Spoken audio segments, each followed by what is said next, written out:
Sir, Sindhudurg, Padmadurg, Rajkot आणि सर्जेकोट या 4 किल्ल्यांच्या सखोल अभ्यासासाठी मुंबई विद्यापीठ अंतर्गत मालवण येथे स्वतंत्र अभ्यासन केंद्र उभारण्यासाठी सांस्कृतिक कार्य विभागाकडून 50 लाख रुपये मंजूर झालेले याची माहिती ॲडव्होकेट आशिष शेलार यांनी दिली. आदरणीय आशिष शेलार साहेबांचं मी सिंधुदुर्ग वासियांच्या वतीने मनापासून आभार मानतो. एक शिवप्रेमी म्हणून मी त्यांचं मनापासून आभार मानतो. कारण ह्या उपक्रमामुळे अभ्यासिकामुळे आपल्याला भावी पिढीला निश्चित पद्धतीने महाराजांनी घडवलेला इतिहास आणि प्रामुख्याने सिंधुदुर्गामध्ये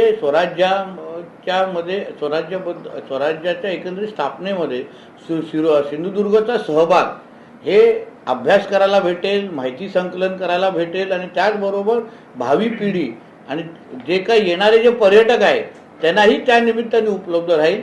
त्याच्यामुळे निश्चित पद्धतीने आमच्या जिल्ह्याच्या भविष्याच्या दृष्टिकोनातून ही 50 लाख केलेली अतिशय महत्त्वाची गुंतवणूक आहे आणि त्याच्यामुळे सिंधुदुर्गाच्या छत्रपती शिवाजी महाराजांनी जो काही इतिहास घडवला, स्वराज्य स्थापन केलं, त्याच्यामध्ये सिंधुदुर्गचं नाव अजून अधोरेखित होऊन जाईल. यासाठी आदरणीय आशिष शेलार साहेब आणि महाराष्ट्र सरकारचं मनापासून आभार मानतो. सर, पंतप्रधानांच्या नेतृत्वाखाली दिल्लीमध्ये AI वर भव्य परिषद जागतिक परिषद होत आहे.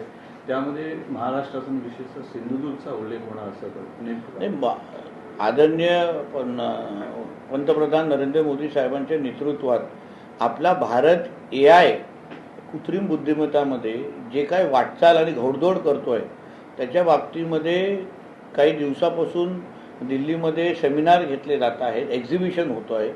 विविध कंपन्या असो, क्षेत्रामध्ये AIनी कशी वाटचाल केलेली आहे, कशी प्रगती केली आहे त्याची माहिती दिली जाते.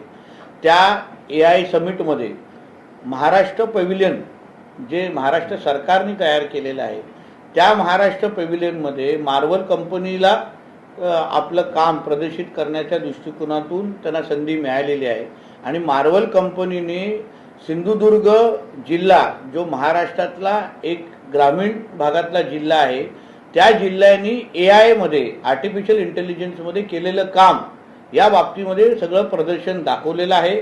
एक महाराष्ट्रातला देशातला एक ग्रामीण भागातला एक जिल्हा AI मध्ये काय करू शकतो याचं उत्तम उदाहरण म्हणून सिंधुदुर्गचं नाव तिथे घेतलं गेलेलं आहे. आदरणीय मुख्यमंत्री उद्या सकाळी 10 वाजता त्या महाराष्ट्र पॅव्हिलियनला भेटी देणार आहेत.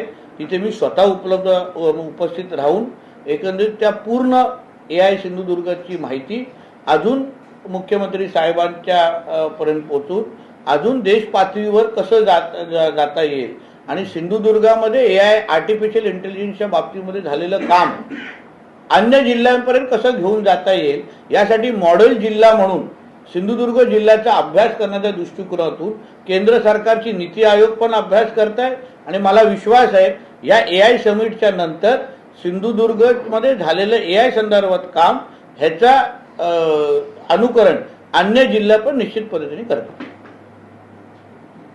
तुमचं अभिनंदन. थँक्यू.